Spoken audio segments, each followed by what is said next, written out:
Hi, I'm Galen Larson with the American Confraternity of the Holy Shroud.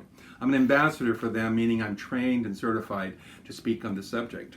I grew up in a wonderful Protestant family here in the Northwest, but unfortunately, like so many people, I went to college and started to question things and eventually drifted away from my Christian faith. I found my way back, though, through the Holy Shroud and our Blessed Mother, this time as a Catholic. I've been a professional designer and fine artist here in the Northwest for over 40 years. I look forward to talking with you on this two-part presentation on the Shroud, the most researched artifact in human history. Either it's real or it's not. You're going to have to decide for yourself. If it is real, it's the world's first Selfie, whose author is truly divine.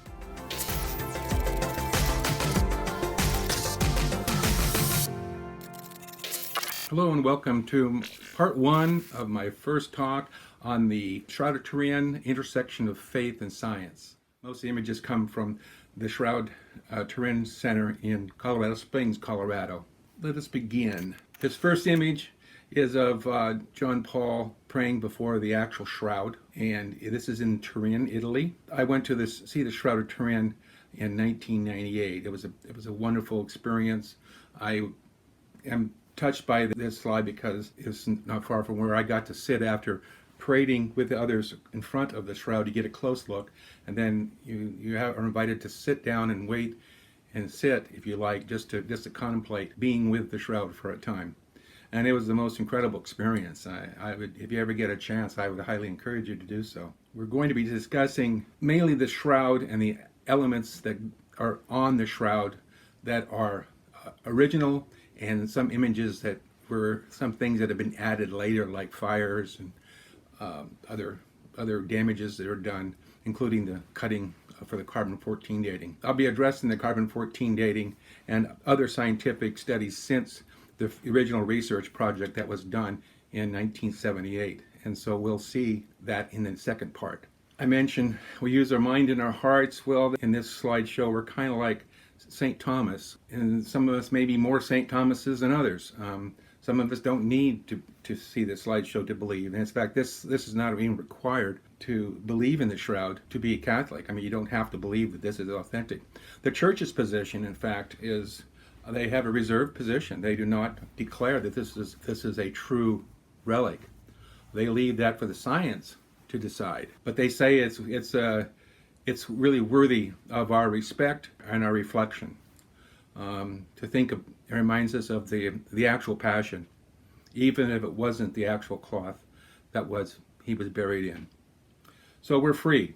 We're free to decide for ourselves, and if it is, it's either a relic or an icon. What is the difference? An icon is an image that is about the subject. We see an icon of Our Lady of Guadalupe. We see an icon of Divine Mercy. Those are images. It's not the actual relic.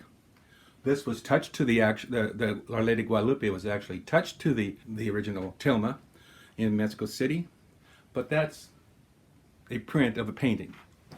So a relic is something that is actually physically, in reality, touched either to or there's three classes of relics, but a relic is something that is honored in the Church.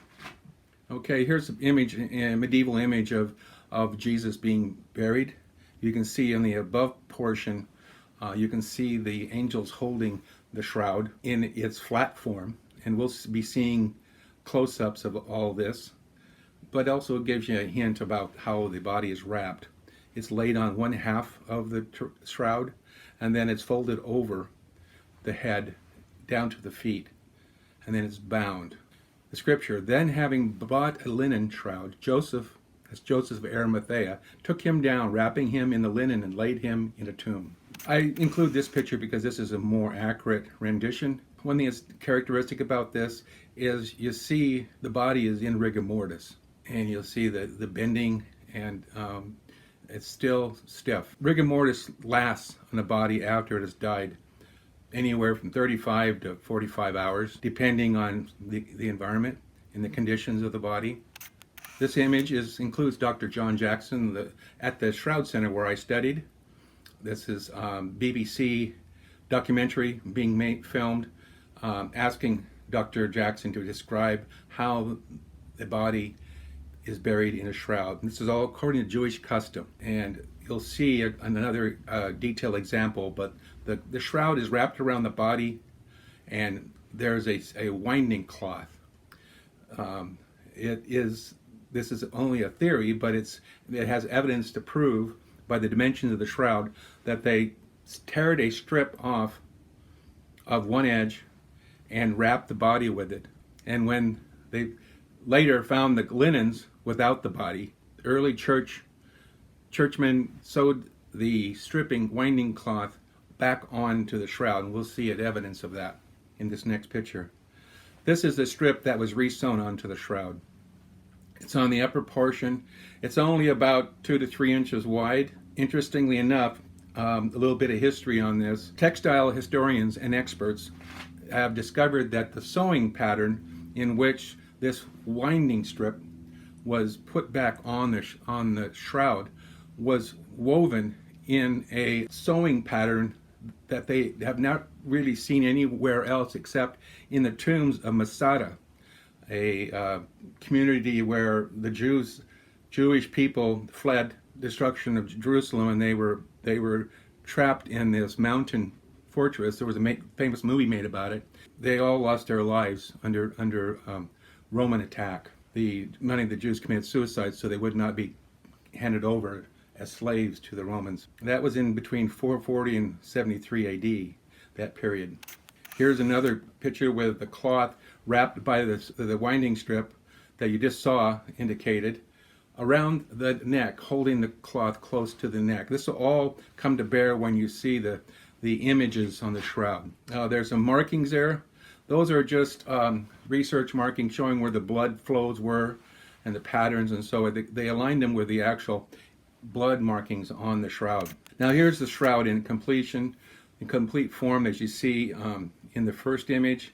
One of the first things you see where's the body? And you have to look really close to see where the image of the body is. The shroud is 4 cubits long by 2 cubits wide, and a cubit is, in historical terms, is generally from the tip of the finger to the elbow. Now, all forearms are not always the same. Some people have a little longer hands, but generally it's breaks down to about 21.7 inches. This image increases the contrast so you can see the body better, and in the middle you'll see the frontal image is on the left and the dorsal image, or the rear of the body, is on the right.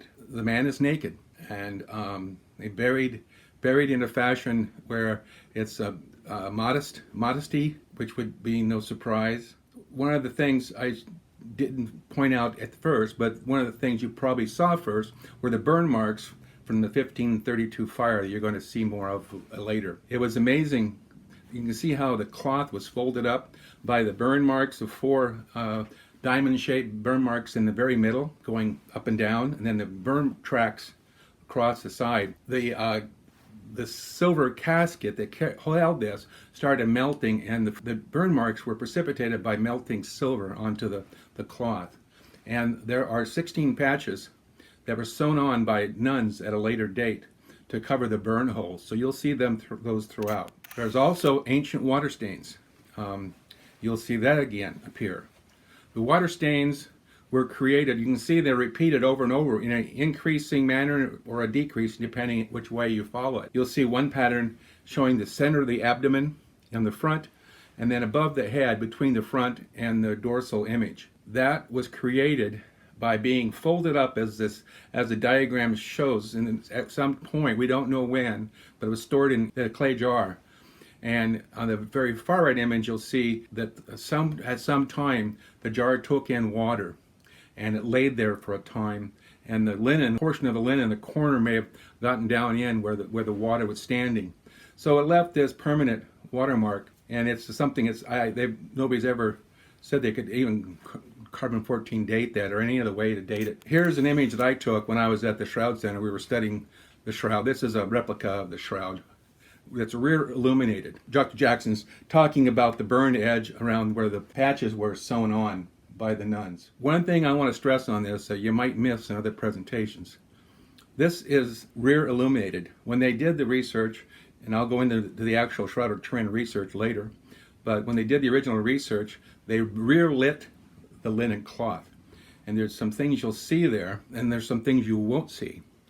What you see is the blood marks, and you see the banding of the cloth. But what you don't see is the body. The body, this is where I would like to introduce to you the evidence that the shroud is a document that is recorded not just one event, the passion and death of a crucified man, but the image of the body comes later.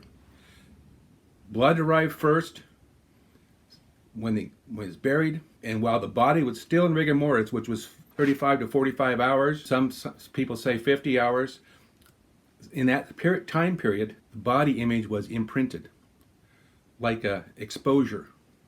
Okay, it exposed the cloth, and we'll talk about that probably in the next presentation. But it didn't burn the image; it created a exposure to light, ultraviolet light, and it's remarkable. I will be sure not to miss talking about that. Anyway, the blood image happened first, as they took him down and put him in the cloth. There was no body image. The body image came about 3 days later. What's that to tell you? Okay, the scripture on going to the tomb. Peter and the other disciples set out and went towards the tomb. The two were running together, but the other disciple outran Peter and reached the tomb first. He bent down and looked in and saw the linen wrappings there, but he did not go in. Note that. Then Simon Peter came, following him, and went into the tomb. He saw the linen wrappings lying there, and the cloth that had been on Jesus' head, not lying with the linen wrappings, but rolled up in a place by itself. This is a painting I just love by Vernon, late 19th century. Here's Peter and John running to the tomb. Mary Magdalene's come running after she went to anoint the body on Sunday morning, the first day of the week. She come running, and she says, they've taken our Lord, and I don't know where they laid him. Okay? Here's how people perceive things. I mean, she saw angels in the tomb, we are come to understand. She saw a gardener saying, Mary, what are you looking for? And she still ran back, and she saw the empty tomb, so she ran back, but she assumed that the body had been taken. She had not realized that he had been resurrected. So that was the perception. So an empty tomb is only part of the message, because he could have been stolen. Both the Jewish Sanhedrin and the Romans were feared that he could be taken, and this story of resurrection could have been just fake news. Anyway, it's interesting that Peter, who was later given the keys of the kingdom, was the first to walk in, because John, who was the youngest and the beloved disciple, as he's referred to, came in after Peter went in. And they saw the linens and believed. I didn't read that scripture, but that the gospel continues, and that's what the scripture said. They saw the linens and believed. It wasn't until they saw the linens did they believe. It's not. They saw the tomb, the stone of the tomb was rolled away.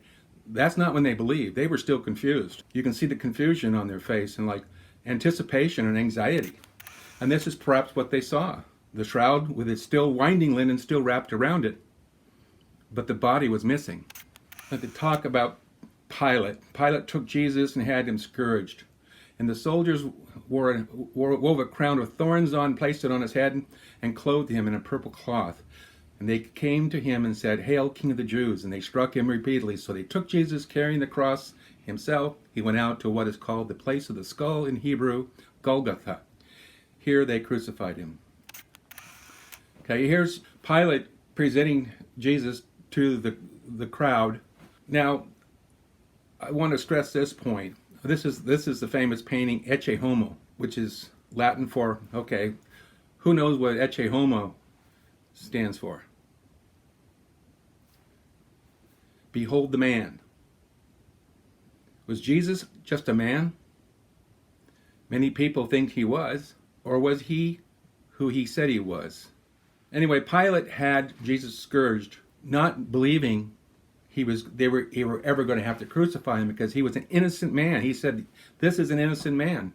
and he did not want to crucify him. So he had him scourged, but he had him scourged very heavily. And here's the flagrum in which they used. You can see the leaden balls on the end, sometimes referred as a cat of nine tails, but there are these lead balls on the ends, and their leather threads are different distances so they don't collide with each other. So each one creates their own wound. And then, of course, here's the nails that were put in his hands and his feet. I want to say just one little anecdote. I live in a town where the actor Jim Caviezel, who played the part of the Passion, he happened to be, little trivia, he happened to be baptized at our parish here, Immaculate Conception Church, when he was a kid. He tells the story. You heard him ever say, tell his rendition of it, but when they were doing the scourging scene in the Passion of the Christ, in the acting, they had a board on his back, and centurions were beating on the back, whipping him on the back, and one of them happened to miss the board and caught the side of his chest, and he describes it as just that one striking of the flagrum was the most excruciating pain. It just took the wind all out of him. So let that sink in a little bit, how just even that was painful. These are the scourge wounds that are on the shroud. You saw the little two balls of the flagrum, and you can see how they match up with the marks. There's kind of a double imprint where these contusions are created. There was 372 individual wounds from the scourging, 159 on the front and 213 on the back. Now we're going to talk about the anatomy. The image shows a naked, cruelly beaten, scourged, and crucified man. Forensic calculations and experimental draping of volunteer subject in a model of the shroud cloth indicate the man had a height of 5 feet 10. That's my height. And a weight of approximately 170 pounds. That's not my weight. A body is anatomically well developed and normal. He was kind of a buff of a guy, in other words. Okay, now we're going to break into 4 different slides here. So A, B, C, D. So in the first one, you can see the upper body. There's the first thing about the crown of thorns. There was wounds on the very top of the head. So scientists see that it wasn't a nice, beautiful crown like you see on many crucifixes, but it was more of like a bird's nest crown, where it even covered the top of the head.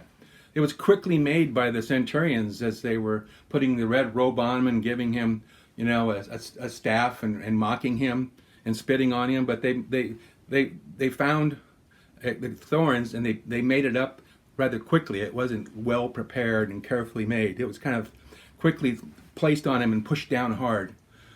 Anyway, you'll see the scourge wounds on the chest. The blood flows from the wounds on the right side of the chest, which is the left side in this image. And then the blood mark is actually kind of white. This is post-mortem blood because it flowed out after his death. You'll see the lance wound. You can barely see it. This is not close enough, but it's you can tell by the watered down blood soaking into the cloth. Blood flows from the arm. Gravity flows from where the arms are elevated on the cross. You'll see at the wrists, you only see one nail wound because the other one's covered up, but there's 2 blood flows out of the wrist because the body of the man being crucified, when he was on the cross, he was struggling for breath, so he took 2 different positions while on the cross. So that gravity started flowing in 2 different directions. Why would he move like that? To get air. Okay, now we're in the lower section. There's a watermark over the knees. You see, I talked about the ancient watermarks where the cloth was in a jar at one time. This is a typical watermark, and it covers up part of the image. But you can still see through it. Like I see scourge marks now. One very important thing is there's no evidence that the legs of this victim was broken. That matches perfectly with Old Testament prophecy. Not a bone in his body would be broken. This is the back, upper back. It was fashionable in that time to have long flowing hair, and he had kind of a ponytail here. And it was probably kind of matty because it was sweat and blood and everything. It was kind of gathered together. But you can see the blood flowing the top of his head down in through his hair. You can see the scourge marks on the back, and they're in a crisscross pattern. It indicates there was 2 centurions that were whipping him at the time with the flagrum, which we looked at earlier. And so there's a crisscross mark, and then scientists have determined that one of the centurions was actually shorter than the other, so hence there's a little different pattern from the, you can tell which one kind of belonged to which one. There's also a severe scourge mark. I can't use a pointer here, but there's on the shoulder portion, there's a shows like a kind of a laceration from carrying the cross. Now, scientists are leaning towards the theory that he carried just the cross member. The cross itself could weigh 170 pounds, and that's an awful difficult thing to make, but he could carry the patibulum, which is maybe 60 to 80 pounds, and it's a cross piece. And his hands could have been tied to the cross, so when he fell, he couldn't stop his fall. Now we're at the lower back. You can see, again, scourge marks go all the way down. They try to scourge every portion of every square inch of his body. Probably some hurt more than others. But you can see the blood on the bottom of his feet where the blood flowed out. You can see, it looks like in this picture that one foot was above the other. And so you can, like, there's a crisscross fashion. So we traditionally believe that one foot was placed over the other. But some scientists say that, in historical examples show that sometimes they're nailed separately. So there could have been a fourth nail. But traditionally we don't consider that. But scientifically they're thinking it was very quite possible. They have found parts of crucified bodies from old tombs that were nailed with their foot on the side of the cross, not on the front. But anyway, you'll see at the very foot there's like a white portion. That's some blood that after postmortem, where actually the foot could have been on the cloth and then got slid over. I don't know exactly how that would work, but anyway, the resurrected body, if you will, the flash of light that exposed the body after the blood was on there, that was the position of the leg when the exposure was made. Here's a artistic rendering of the crucifixion. It's more like the Passion itself, and it's just not what we see in our churches today.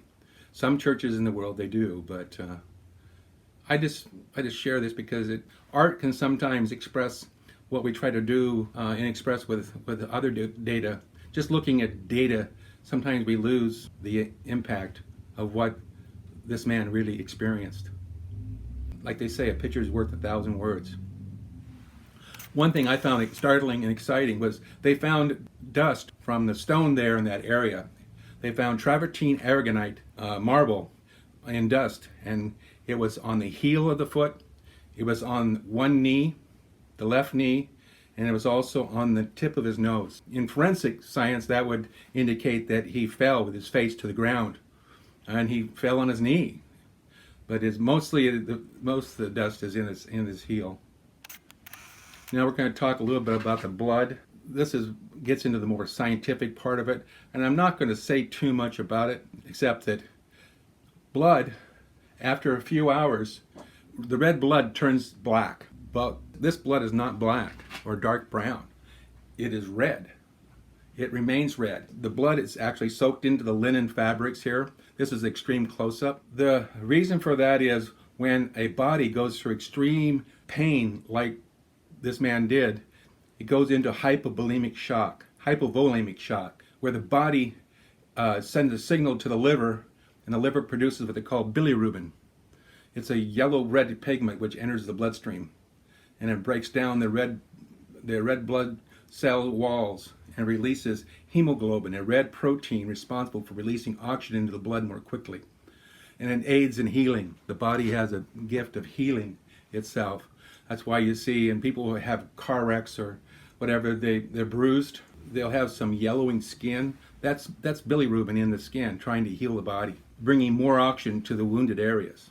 Oh, I should mention too that recently they have found different enzymes that also are released to the body when they go through extreme pain by a scientist, Giulio Fanti from the University of Padua, Italy, and his team of scientists. They release the enzymes just for fun, creatinine and ferritin.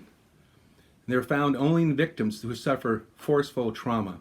And these findings could only be revealed by the methods recently developed in the field of electron microscopy. That's enough on the blood. I think we have so much to cover.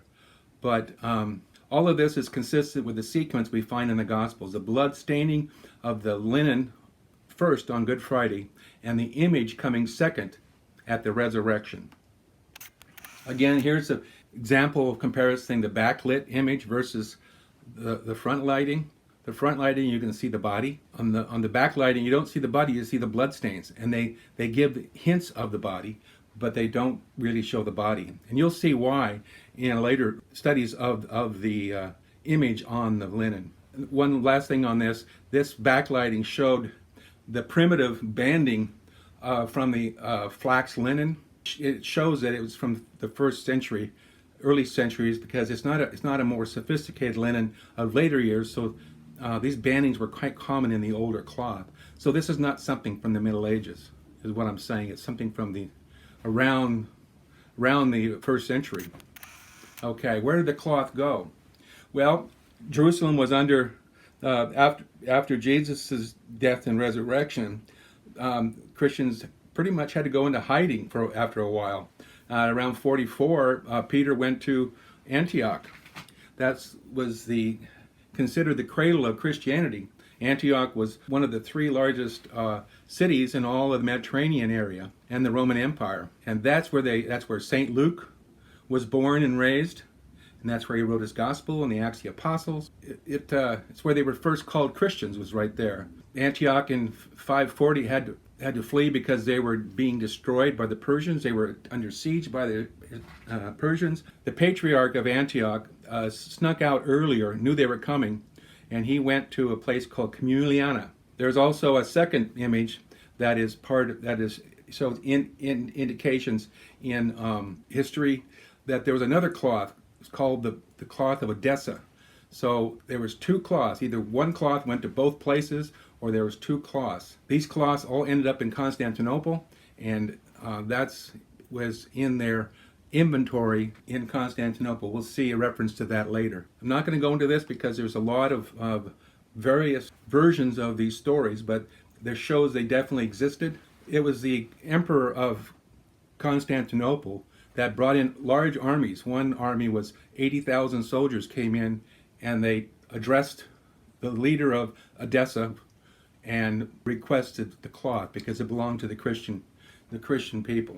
Mind you, there's not a lot of documentation because that's 2,000 years ago, and back then it was in most places criminal to be a Christian.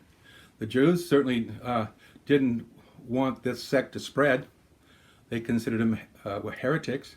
The Romans didn't want the Christian religion to start to grow and become a problem from them, so they tried to stamp it out too. So it was not popular being Christian.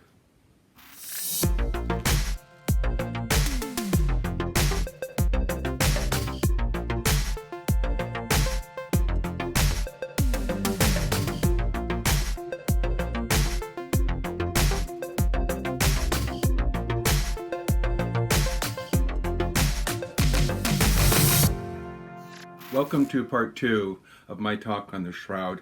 Just some things I wanted to stress again is that it's one shroud, but there's two events recorded on the shroud.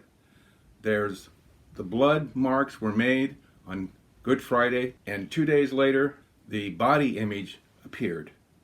And how the body image appeared, we're going to discuss in the part 2. And there's some interesting theories and some pretty overwhelming scientific discoveries about that image. So I'm excited to get to that. But just for a little reminder that the reason we know it's 2 days after Good Friday when the blood image was on that the body image appeared is because, do you remember? Because of rigor mortis. Rigor mortis, we know, lasts from 25 to 35 hours, but the body image shows no sign of decay. It's still in rigor mortis. Putrefaction of the flesh happens after rigor mortis, and the body becomes limp again. That's when it starts to occur. If it was any putrefaction of the flesh, there would be amino acids around the mouth coming out of the cavity of the mouth and the esophagus. There's no evidence of any amino acids or other evidence of any putrefaction, which is another fulfillment of Old Testament prophecy. A couple more interesting tidbits I didn't mention was it's the only known burial cloth ever to have a crown of thorns. Duh. What's that tell you? Also, the legs were not broken. There's no evidence of anybody that was crucified ever not have their legs broken. And one other interesting thing too that you overlooked, I overlooked telling you, but remember in the scene of the Passion of the Cross or other scenes of our Lord's Passion, the two thieves, notice they weren't scourged. And why was Jesus scourged? Because Pilate wouldn't have had him scourged and crucified both. He did not want to crucify him.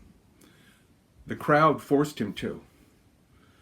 And then he washed his hands. So it's the only known body to have both crucifixion and scourging. It's starting to add up, isn't it? But I'm going to move quickly now because we've got lots to cover. Let's see. We're going to finish up the history. We're going to talk about the Shroud of Turin research project that originated in 1978. And also we're going to talk about carbon-14 dating. But probably the most interesting thing is one of the best examples and theories on how the image was created. Okay, we're picking up where I left off. I failed to mention what that image is. That's King Abgar. King Abgar wrote a letter to Jesus. He was ill and he had something like lupus. Anyway, he requesting Jesus to come up and heal him. Heal him or heal his son, I forget. But anyway, a miracle did occur and he converted to Christianity. They have a tabernacle up there from the early centuries that has an image of St. Jude Thaddeus on there. And Matthias, I believe, was the other apostle. But they went up there and visited King Abgar. And that could have possibly been how the cloth of Edessa got there. But again, I mentioned at the end of my last talk, there's documentation of two cloths. The one that in Camulliana and the one in Odessa. The one in Odessa was also known as the Mendelian cloth. Now, we need more research, more information, but the Emperor of Constantinople brought his armies in and he negotiated or confiscated, we're not sure, both cloths and brought them to Constantinople. And we have record of they were there in the 1200s, but the cloth of Camulliana was there, we know, in 574. So that's quite a few centuries. You do the math. I'm moving on. Okay, this slide shows one other thing. It shows in the brown, the year 614. We're talking about the face cloth, sometimes referred to as a sweat cloth. It's officially known as the Sudarium. Anyway, they were separated from the burial cloth at a very early time, and they were separated soon after the crucifixion. Anyway, the sweat cloth traveled a southern route far away from the shroud, and it went along northern Africa, and it may have been by boat, but it ended up in Spain, in Seville, and it eventually made its way up to Toledo and then up to Oviedo, where it now resides. I was in Oviedo, which is on the northern coast of Atlantic coast of Spain, but the chapel that had the cloth in a reliquary was closed. Just my luck. Anyway, I'm going to just point out that was the cloth that they put on his face as they took him down from the cross. The reason is Jewish custom is because of the hideousness of a face at death. And just to preserve the dignity of the body, they always put the cloth on the face. It's a custom that is very common around the world. Anyway, about the cloth. Here's a picture of the cloth.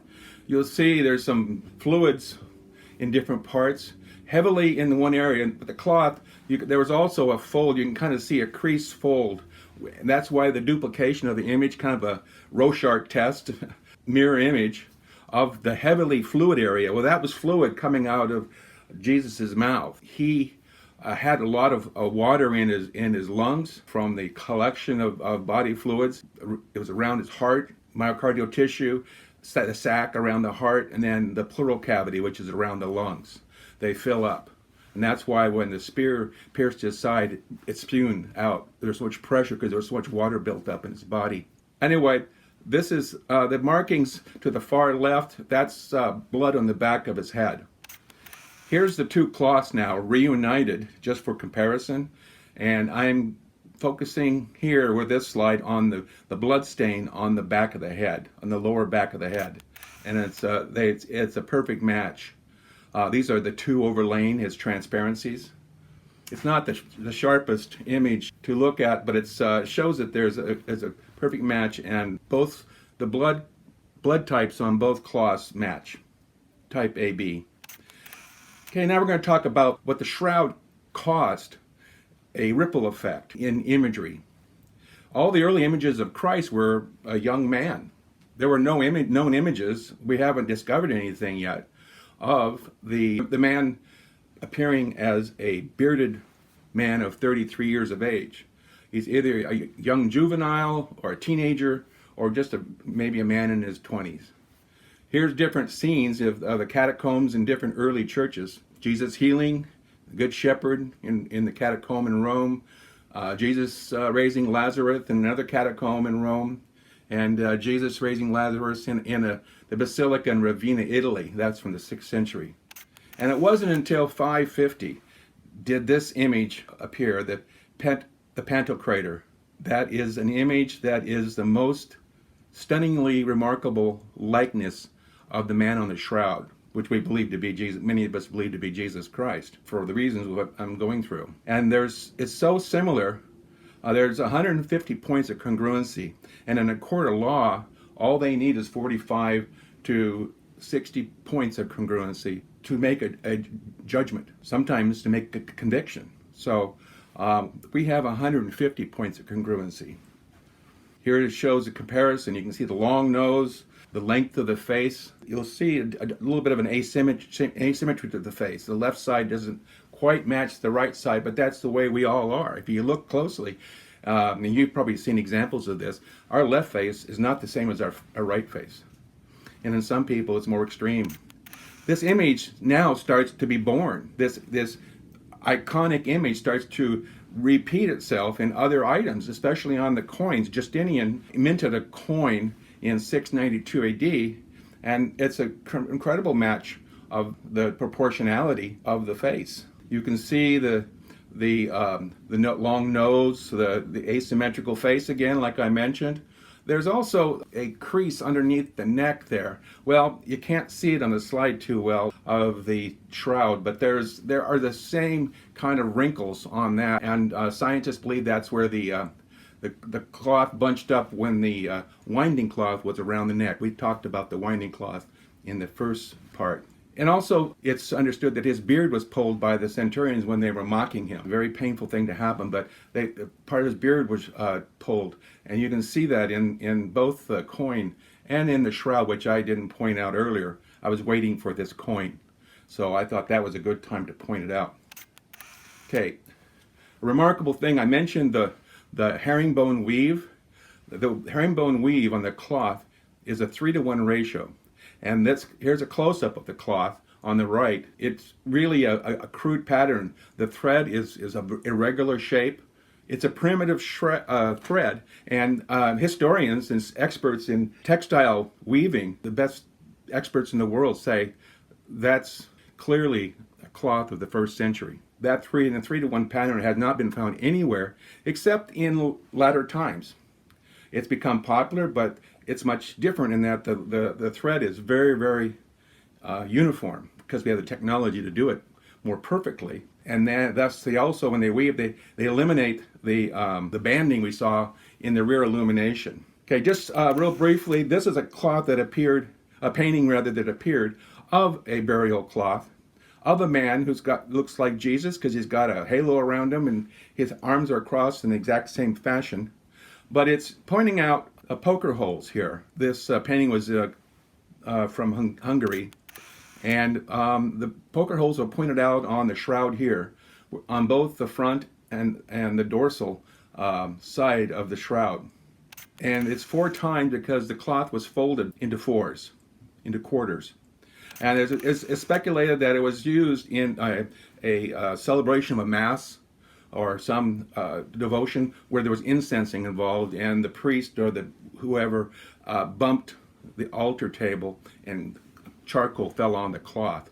4 coals look like, and they burn in different degrees. The greatest one is on one layer, then it goes down to this is the least amount of burn. But look how it matches the pattern of the poker holes, they call them, from the Frei Codex. Okay, now this is a documentation simply that the burial cloths were in the collection, the relic collection at the palace in Constantinople in 1201. And it says burial cloths. Synone is the word for cloth of Christ. These are of linen. So the 2 cloths we talked about, the cloth of Camuliana and Edessa, the Mandylion cloth also it's called, were in the possession of the Emperor of Constantinople. Okay, now in the Crusades, one of the Fourth Crusade, this is kind of a dark side. The Crusaders had lost all their money to travel, and the Christian church throughout the world was one and under the Holy Roman Empire, but it divided over minor theological discussions, and so their creed is slightly different. But Rome had moved to Constantinople, but moved back, and they didn't want the center of the church to be moved back to Rome. The long story short, the knights sacked Constantinople and took much of its wealth. But some thought that maybe that's when they took the cloths, because it ended up in Europe. That's one theory. But what was important, Robert de Clary, who was a French knight in that time, before they sacked it, they stayed there for a few years, and he would go to the church there every Friday, and they would raise this cloth up with an image of a man, a crucified man. It would be much like a benediction service if you've ever been to one. They would kneel down, and the priest would incense this as they raised it, and they lowered it. Very dramatic. So they showed the use of the cloth, and you can see these fold marks on the actual shroud. Here's another image generated by an artist in Constantinople that shows how he would look if the cloth was being raised up out of a box. But also in the image that highlighted is kind of the belly, and Dr. Jackson believes that could be caused by the watermarking on the cloth. It looks almost like it could be a little bit of a pooch or a belly. Just another image of the same thing, and how you can see the priest kneeling before the altar in Constantinople. Now there's these missing years, and this has caused a lot of speculations and misunderstandings and stuff. It disappeared for a while, and historians do not know, but there are several theories, and I won't go into them because I don't have time. But this is the Saint Chapelle chapel in Paris. And it was built for the storing of the holy relics and venerating of the holy relics. You know, the crown of thorns, the wooden cross, the crib of Jesus that was acquired, and the cloths, the Shroud of Turin and the Mandylion cloth, the veil of the Virgin Mary. Anyway, at the French Revolution, they took these and hid them because they tried to destroy them, and some things were destroyed. The shroud got moved to Turin in the 16th century. Now this is the thing that had a great impact, and that was Secondo Pia took a picture of the shroud, and he was developing the negative. It was done with a pinhole camera, big, huge, takes a whole room to shoot a picture with a pinhole camera. But he was developing the image, and as it was developing, this negative image came up. And nobody had ever seen the negative image. I showed many pictures in part 1, but I didn't talk about it because I wanted to talk about it here. And what you end up with a negative image of the actual shroud, you actually see something that's more lifelike and has more definition. You can see a lot more in the negative than you can in the positive. And older people in this talk remember negatives. We have our Kodak film processed, and we get a negative, and we get a print of the negative. And remember looking at that negative and saying, I can't quite make out what that is. And we could always see the print. It was obvious. Well, this is just the reverse. People are looking at the original shroud, and it's kind of obscure and faint, but it's sure more vivid on the negative. So just enough about that. Okay, the shroud is full of so much data.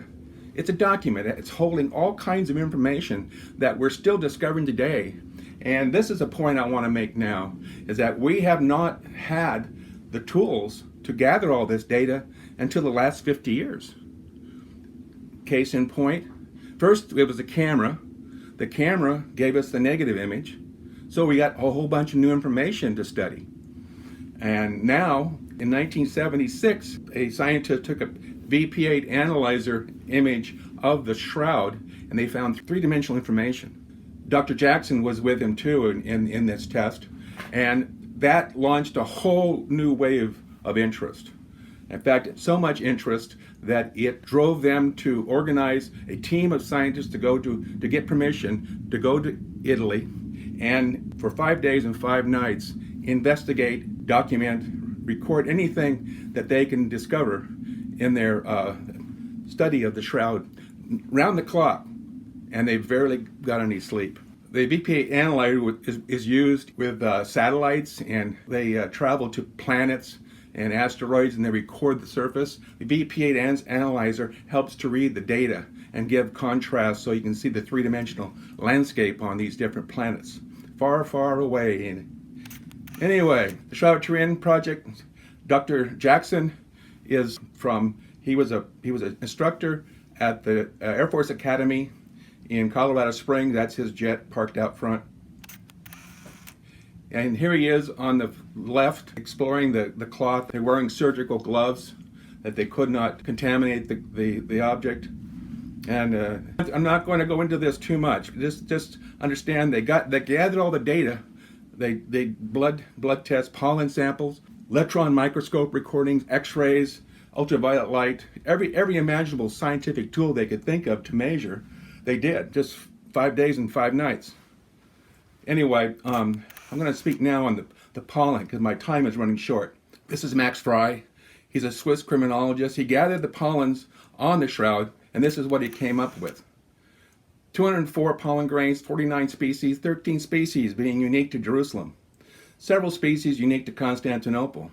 And the pollen spectrum describes all the places that the shroud has traveled, so that confirms the historical and archaeological findings of others. Okay, 33 scientists went to Turin. Only 2 of them were practicing their faith. The others had left their faith, and science kind of became their new religion. And it can become a religion. But this is where they all came from: Jet Propulsion Laboratory, NASA, IBM, U.S. Air Force Academy, Los Alamos National Laboratory, etc. And these are all their disciplines. After the 5 days, and they came back and started looking at the evidence and recording their findings. It took them 3 years to put together their report, and they had to go through peer review. Many of them returned to their faith. The photographer was Jewish, I mentioned, I think, in the first talk, and he was a worldly Jew, but he came back to his Orthodox Jewish faith. And he, like I said then, he believes the man is a Jewish man of the first century that's on the cloth. He won't say it's Jesus Christ, but Jesus Christ was a Jew, so he's halfway there. Okay, the official report of the STIRP project, they found no paints, pigments, or dyes have ever been found on the image bearing the thread fibers. The image is not the work of an artist. There are no chemical or physical methods known that can account for the total image.